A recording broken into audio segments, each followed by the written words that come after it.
Before you dive into any pool, here is something you should know. Not all pools are safe for diving. Hello, welcome to this space of knowledge, wellness, and wholesomeness. So, honestly, pools like 1.2 meters, 1.5 meters, even 3.0 meters are not safe for diving.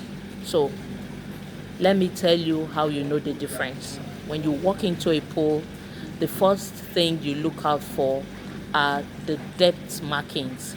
So around every pool, you should find depth markings. But let me tell you, the pool that is I'm doing this video from does not have depth markings. They don't have depth markings in the environment. They don't have depth markings inside the pool. So first things first, when you walk into a pool environment, ask for the lifeguard. Go to the lifeguard to get your safety information from him or her. The lifeguard should be able to guide you on how to use the pool.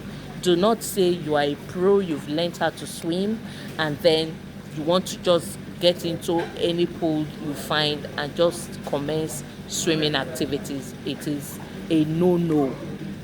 So you check the depth markings around or inside the pool. When you don't find one, get to the lifeguard and get that information. So pools that you see markings of 1.2, 1.5, 3.0 meters are not safe for head diving.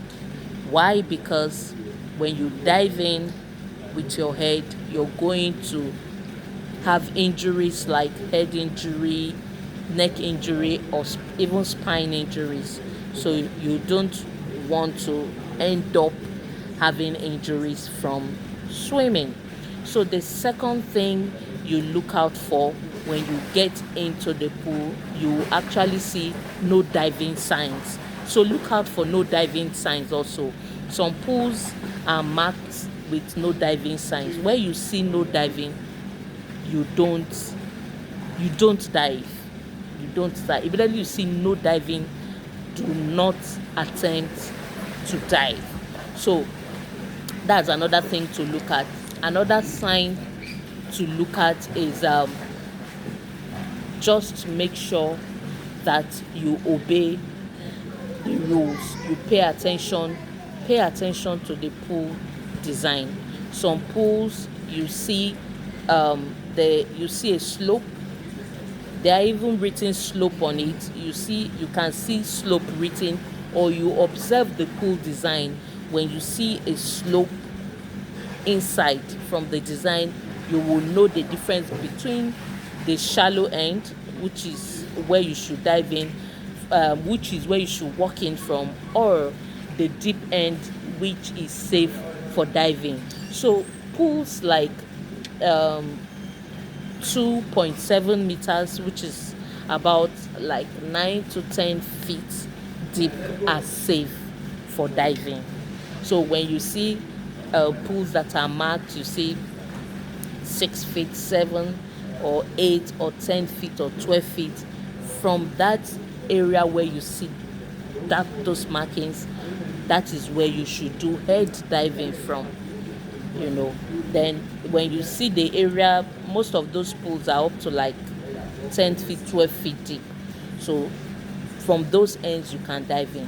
Okay, so all of this is telling you and giving you the difference between the shallow and the deep side of the swimming pool, and which you should dive into and which you should not. But let me tell you the safest thing to do. The safest thing to do when you walk into where you get to the pool and you don't have any previous information about that pool, is walk in with your legs. Feet testing first.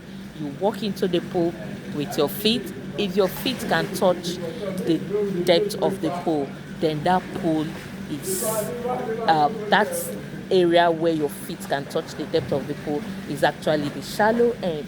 Then walk through to see if you can if the pool can actually cover the whole of your body as an adult. And that's how you know whether that pool is safe enough for diving. Check the depth often before you dive. Always check the depth of a pool before you dive, before you have all your swimming fun, your hydrotherapy form. Safety comes first. Till I come your way again, warm water, 1 liter of warm water every day, first thing in the morning, will help your day going. Bye.